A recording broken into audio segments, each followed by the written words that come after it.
Bank Sentral Amerika Serikat memilih untuk tetap menahan suku bunga acuannya di tengah tekanan dari Presiden Donald Trump yang menginginkan pemangkasan. Ketidakpastian akibat tarif impor dan kondisi global membuat The Fed memilih langkah hati-hati.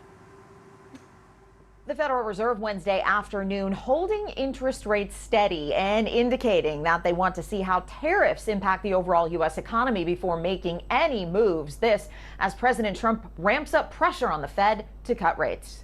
The Federal Reserve continuing their cautious approach to interest rates. We believe that the current stance of monetary policy leaves us well positioned to respond in a timely way to potential economic developments.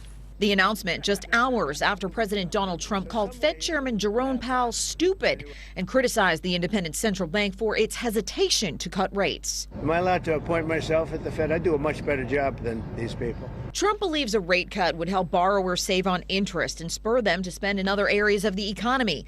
But the Fed sees too much uncertainty, driven in part by Trump's tariffs, his spending bill, and the conflict in the Middle East.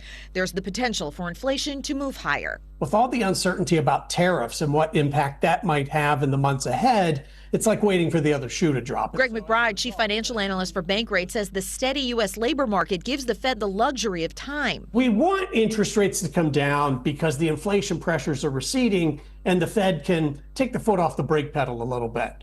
We don't want interest rates to come down because the economy is sputtering and it needs the stimulus of lower interest rates. For the meantime, rates will stay elevated, meaning higher borrowing costs for consumers everywhere from credit cards to auto loans to mortgages.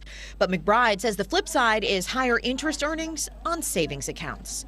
The Fed may have further clarity by the time they meet again at the end of July. That will be after the July 9th deadline that the Trump White House has set for dozens of countries to negotiate trade deals to avoid potentially higher tariffs. In Washington, I'm Karen Kafa.